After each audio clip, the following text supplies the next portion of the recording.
Ao longo do terceiro milênio antes da Era Comum, as regiões andinas do centro-norte do Peru testemunharam o surgimento, o desenvolvimento e o declínio da primeira civilização das Américas.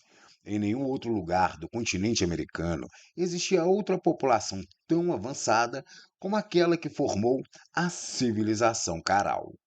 É bem verdade que na Mesoamérica a agricultura já era dominada há milênios, mas no terceiro milênio AEC, os ancestrais dos Olmecas ainda viviam em pequenas comunidades agrícolas, encravadas nas regiões de selva do Istmo de Tehuantepec, com pouca interação entre si.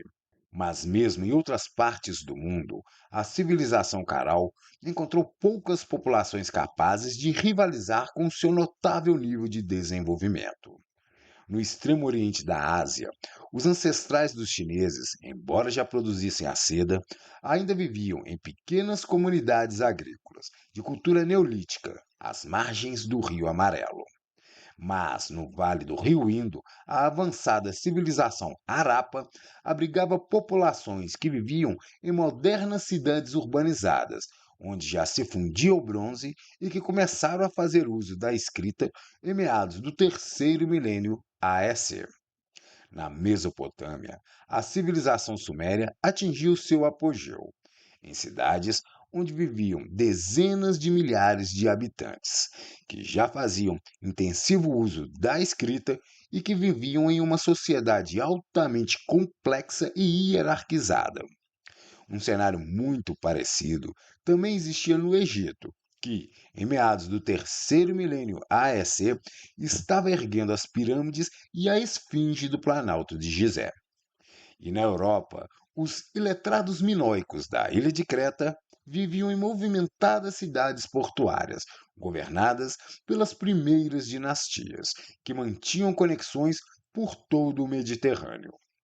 Dentro desse amplo contexto de início do segundo milênio AEC, tem início o presente vídeo, o quarto da série sobre o núcleo civilizacional da América do Sul. Olá, eu sou o Ângelo Henrique Simões e você está no canal da Saga Humana.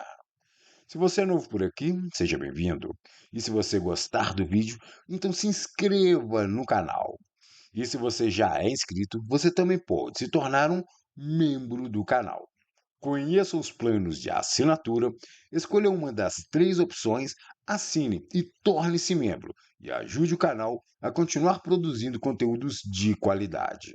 Você também pode ajudar o canal adquirindo meu livro, A Saga Humana, cuja leitura amplia e complementa o conteúdo dos vídeos que você assiste aqui no canal. Mas, sem perda de tempo, vamos logo para o vídeo da semana e, enquanto rola a vinheta, já sabe, né? Já vai deixando o seu like, porque eu garanto que vai valer a pena.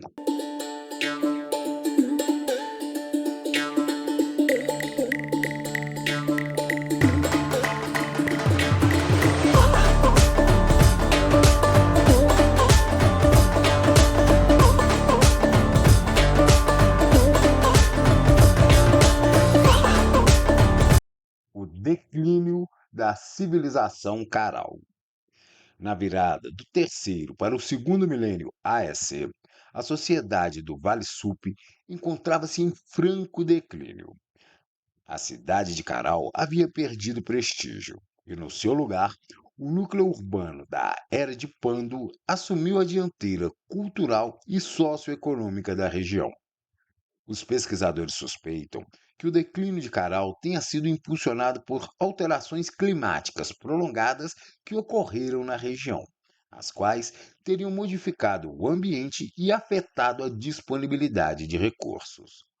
Mas, um pouco antes, na sequência de 2300 AEC, algumas populações assentadas na área de intercâmbio de média distância da civilização Caral haviam começado a converter seus assentamentos em destacados centros urbanos. Como resultado, nos primeiros séculos do segundo milênio AEC, assentamentos como La Gálgada, Bandúrria, Las Chicras, El Paraíso e Cotoche começaram a despontar como importantes núcleos urbanos que já incluíam arquitetura monumental. Ao que parece, esses núcleos urbanos haviam se transformado em focos de desenvolvimento para as populações vizinhas, de forma que novos polos civilizacionais começaram a se formar ao norte e ao sul do Vale Supre, fato que parece se relacionar com o esvaziamento e o declínio da civilização Caral. Por volta de 1800 AEC, a cidade de Caral foi abandonada e os outrora prósperos centros urbanos vizinhos perderam sua capacidade de gestão econômica, de forma que as autoridades locais já não conseguiam mais manter o padrão e o sustento das suas populações. Por outro lado, os novos centros urbanos haviam copiado a organização sociopolítica da sociedade do Vale Supre, bem como reproduzido as conquistas em conhecimento e sua aplicação tecnológica. No campo religioso, esses novos núcleos urbanos ainda integravam a tradição Kotosh, a qual também esteve presente nos núcleos urbanos do Vale Supre, mas que começou a declinar fortemente a partir de 1800 AEC. Por volta de 1600 AEC, antigos assentamentos localizados no Vale do Rio Casma e no Vale do Rio Rimac começaram a erguer notáveis conjuntos arquitetônicos, muito embora estivessem abandonando a tradição Kotosh. Dentro desse contexto, por volta de 1500 AEC, Chavin de Huantar começou a surgir entre os rios Santa e Maranhão, a 3.200 metros de altitude, fundando novos padrões religiosos, os quais se conectavam aos antigos valores da tradição Kotosh. Nos séculos seguintes, Chavin de Huantar se tornaria a capital política e religiosa da cultura Chavin, a qual alcançaria populações assentadas ao longo das antigas regiões centro-norte do Peru. A cultura Chavin.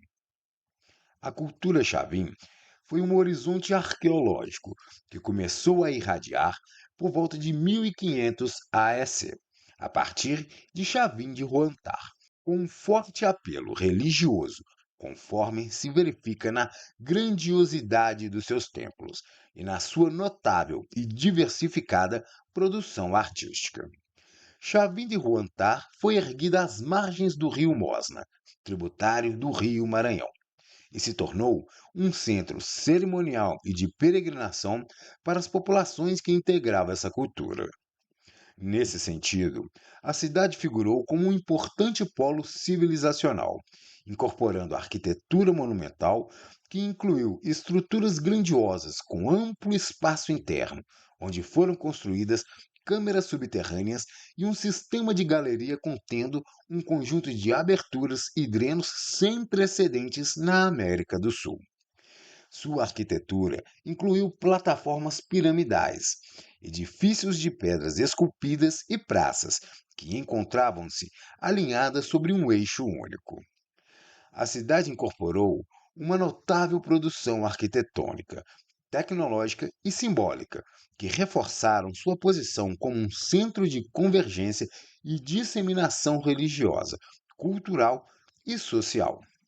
Em sua máxima extensão, a sua área de influência alcançou as ancestrais regiões centro-norte do Peru e se expandiu para mais além, alcançando a norte até o território do atual Equador e mais a leste até o início das regiões de selva. A sociedade da cultura Chavin era fortemente teocrática, governada por um sacerdote-rei, que era o líder de uma casta sacerdotal governante, que, por sua vez, era composta por técnicos especialistas em áreas como a agricultura, hidráulica e construções. Eles adoravam um deus jaguar. Suas esculturas incorporavam traços feliniformes, e seus rituais religiosos incluíam o consumo de substâncias alucinógenas. Chavin de Huantar foi crescendo ao longo do tempo, com seu processo de urbanização recebendo forte impulso a partir de 1200 AEC, de forma que o apogeu foi atingido por volta de 800 AEC. Por volta dessa época, a cultura Chavin protagonizou dois importantes marcos na escalada do processo civilizacional da América do Sul. O primeiro deles se refere à introdução da produção de cerâmica em larga escala, a qual surge em meio à cultura Chavin, por volta de 800 AEC. A produção de cerâmica foi bastante diversificada e intensa, contendo composições químicas diversas, fato que sugere uma origem múltipla. É bem verdade, contudo, que a atividade de produção de cerâmica havia surgido entre as populações andinas quase 2 milênios antes. Por volta de 3800 AEC, a cultura valdívia havia começado a florescer no Equador e, mais tarde, por volta de 2700 AEC, tornou-se, até onde se sabe, a primeira cultura da América do Sul a produzir cerâmica. A cultura valdívia também tornou-se conhecida por ter sido uma das primeiras culturas do continente a promover a Revolução Neolítica, fabricando vasos de cerâmica, adotando um estilo de vida seminômade e construindo comunidades, talvez com alguma estratificação social, baseadas na atividade agrícola. Entre as diversas peças de cerâmica produzidas por essa cultura estão estatuetas que ficaram conhecidas como Vênus de Valdívia. Após mais de 2 milênios de existência, a cultura valdívia se extinguiu, numa época em que a distante cultura Chavin ainda começava a se formar. Dentro desse contexto, não é possível afirmar até que ponto a produção de cerâmica de uma cultura tenha influenciado o surgimento da outra. O segundo importante marco civilizacional atribuído à cultura Chavin se refere aos primórdios da atividade de fundição de metais no continente sul-americano. Ela é frequentemente apontada como a primeira grande cultura metalúrgica do continente, com evidências que indicam o início da atividade de fundição do bronze na região do Vale do Lurin, por volta de 850 AEC. É bem verdade, contudo, que a atividade de modelagem de metais no continente sul-americano remonta a pelo menos cerca de 1 milênio antes, quando, por volta de 1800 AEC, lâminas de ouro foram modeladas com martelos e bigornas de pedra polida, em Apurímac, nas regiões mais ao sul do Peru. E um achado arqueológico encontrado no Vale do Cajón, no noroeste da Argentina, sugere que o surgimento da atividade metalúrgica na América do Sul talvez tenha sido mais dispersa do que inicialmente se pensava. No local foi encontrado o que parece ser uma máscara de cobre puro, a qual figura como o artefato produzido em cobre mais antigo da América do Sul. Ela mede 15 por 18 centímetros, apresenta espessura de 1 milímetro, pureza superior a 99% e contém 9 pequenas perfurações nas bordas, onde talvez tenha sido traçado algum tipo de fio para utilização sobre o rosto. Mas é possível que essa peça, datada em torno de 2000 AEC, seja só parte de um objeto maior, o qual, nesse caso, ainda não teria sido encontrado. A peça foi encontrada em uma cavidade que parece ter sido utilizada como uma tumba, junto com os restos mortais de 14 indivíduos. Ao que tudo indica, a máscara parece ter sido empregada em cerimônias funerárias, e o cobre utilizado para produzi-la deve ter sido retirado de uma reserva localizado cerca de 70 quilômetros do local, onde uma grande mina de cobre opera atualmente. Mas a máscara de cobre do Vale do Cajón e as lâminas de ouro de Apurímac parecem figurar como partes de um lento processo de trabalho com metais na região, qual parece ter sido timidamente dominado por diferentes populações, vindo a encontrar maturidade na atividade metalúrgica desenvolvida pela cultura Chavin. Na sequência da passagem do tempo, o bronze acabaria se difundindo pela região andina, de forma que até o século X da nossa era, ele já seria amplamente utilizado em toda a Cordilheira dos Andes, do Chile à Colômbia. E segundo alguns autores, da Colômbia ele pode ter chegado, por via marítima, até os maias na Mesoamérica. Mas, de maneira geral, a atividade metalúrgica promovida pelas civilizações pré-colombianas teve muito menos importância social e muito menos impacto na vida diária dessas populações do que aquela que foi observada entre os povos do Velho Mundo. Em toda a América pré-colombiana, o metal parece ter sido muito mais um objeto de status do que uma ferramenta prática para o uso na rotina do dia a dia. Em todo o continente, o metal parece ter estado muito mais presente nos templos e em meio às elites do que entre os construtores e os guerreiros. Embora facas, lanças, massas, machados e enxadas de bronze tenham sido fabricadas, eles não eram muito comuns, tendo contribuído muito pouco para a elevação da produtividade na maioria das sociedades, e da mesma forma tiveram pouco efeito sobre a melhoria bélica dos seus exércitos.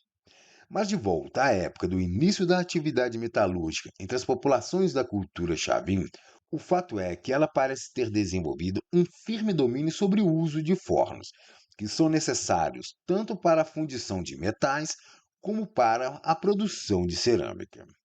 As elites teocráticas dessa sociedade também mantiveram os primeiros exércitos da América do Sul que o registro arqueológico conhece, os quais parecem ter ajudado a desenvolver as condições para a expansão e o domínio da sua influência. As evidências indicam que, entre 500 e 300 AEC, Chavin de Huantar enfrentou problemas de instabilidade social e revoltas, quando a cultura Chavin começou a declinar. Importantes áreas cerimoniais foram abandonadas e as construções que estavam em curso ficaram inacabadas. Moradias foram erguidas em antigos locais de adoração, com pedras que foram retiradas dessas construções. O declínio de Chavin de Huantar e da cultura Chavin se deram ao mesmo tempo e parecem se associar ao esgotamento dessa cultura, fato que teria levado à instabilidade social, justamente numa época em que novas culturas começaram a se destacar. Mas além do impulso na produção de cerâmica e na atividade de metalurgia, a cultura Chavin ainda deixaria outro forte legado antes de desaparecer por volta do ano 500 AEC. Ao longo de um milênio inteiro, as populações da cultura Chavin estiveram desenvolvendo e aperfeiçoando a língua proto-quechua, a qual evoluiu e se transformou na língua quichua, que começou a ser falada por uma pequena população do centro-norte do Peru, em algum momento próximo a meados do primeiro milênio AEC. O lado oriental da América do Sul. No início do primeiro milênio AEC, as regiões centrais da Amazônia eram habitadas por populações de agricultores de cultura neolítica pré-cerâmica. Eles descendiam de antigas populações andinas, cujos ancestrais haviam começado a migrar em direção ao oriente da América do Sul cerca de 3.000 anos antes. Mais tarde, seus descendentes dariam origem às populações indígenas brasileiras, mas nessa época eles ainda viviam nas regiões da floresta amazônica, se comunicando por meio de uma ancestral língua indígena brasileira, que no futuro se desmembraria em dois troncos principais.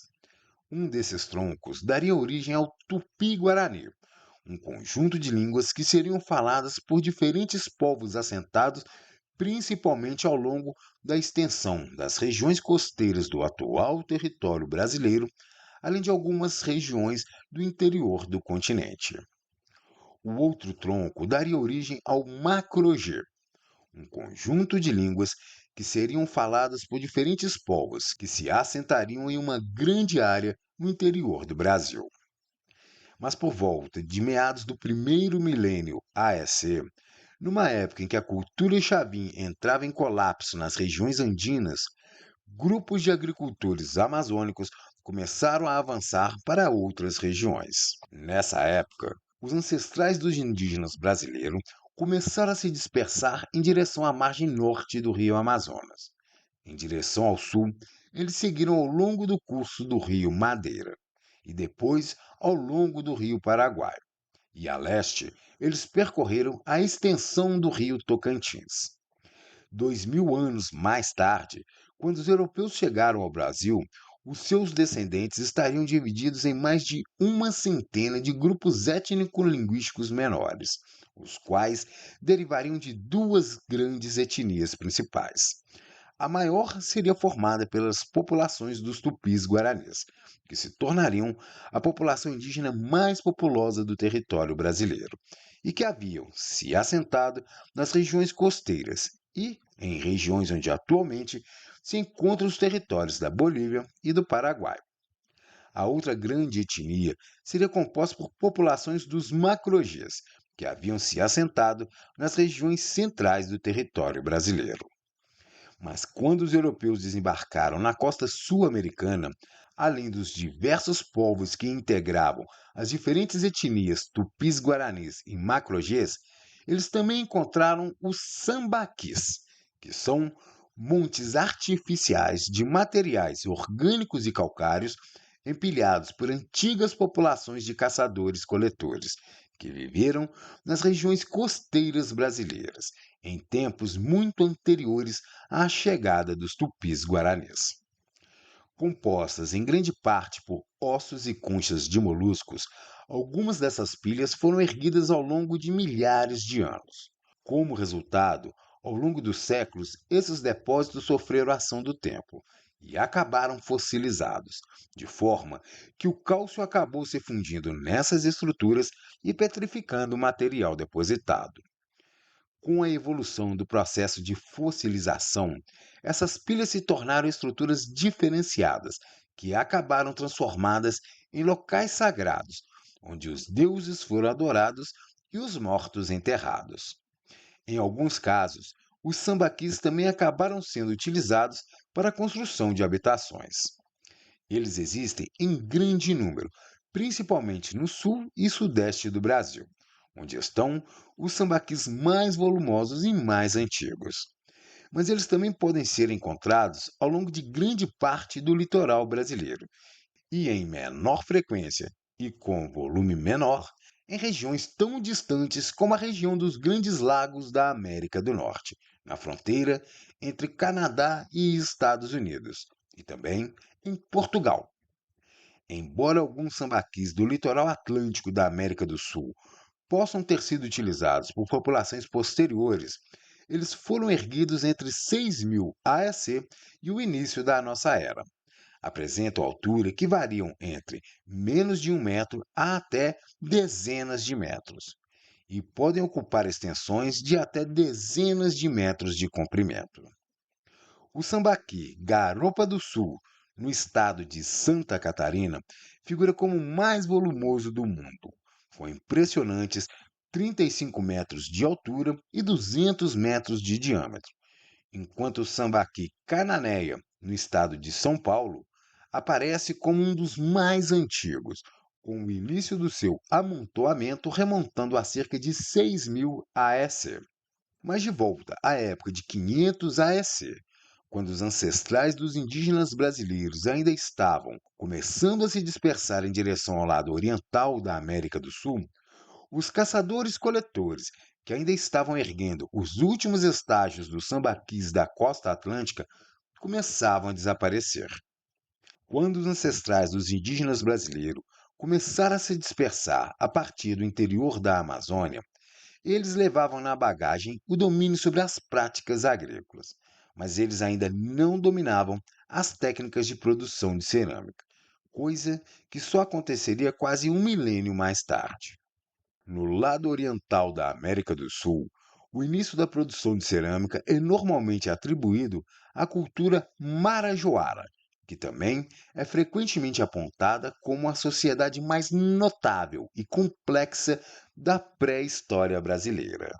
Os Marajoaras descendem da etnia Tupi-Guarani e habitaram a ilha de Marajó, localizada no estado do Pará, e começaram a chegar na ilha por volta de 1000 AEC.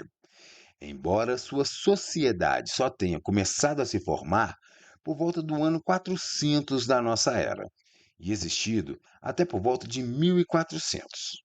Pesquisas demonstram que, ao longo de um milênio, a cultura marajoara desenvolveu uma forte estratificação social e comportou uma população que, no seu auge, pode ter atingido a marca de 100 mil pessoas. Quando essa cultura começou a se formar, por volta do ano 400 da nossa era, eles introduziram a atividade de produção de cerâmica no território brasileiro. Além de amplamente reconhecida como a cerâmica mais antiga do Brasil, a cerâmica marajoara é também considerada como uma das mais elaboradas do lado oriental da América do Sul, sendo caracterizada por uma grande variedade de formas e por uma notável decoração. No futuro, a Sociedade dos Índios Marajoaras aperfeiçoaria sua religião xamânica, desenvolveria uma rede de comércio, construiria redes de canais de drenagem, faria terraplanagem de terrenos, ergueria montes para a construção de residências e se envolveriam em guerras. Mas em torno do ano 400 da nossa era, a cultura marajoara ainda estava começando a surgir, junto com a produção de cerâmica no território brasileiro. Enquanto isso, do outro lado dos Andes, a cultura Vicus e a cultura Pucará assumiram a vanguarda civilizacional entre as populações andinas, ao mesmo tempo em que a cultura Paracas se extinguia. Mas isso é assunto para um outro vídeo. Então é isso, pessoal. Esse foi o vídeo da semana e o quarto da série sobre o núcleo civilizacional da América do Sul. Espero que tenham gostado. Obrigado pela sua companhia até aqui e agradeço se você puder deixar o seu like, fazer um comentário e compartilhar esse vídeo. Se você ainda não está inscrito aqui no canal, então se inscreva. E se já tiver inscrito, torne-se membro. E conheça o meu livro, A Saga Humana. Então é isso. Valeu, galera. Uma boa semana pra gente. Aquele abraço e até o próximo vídeo.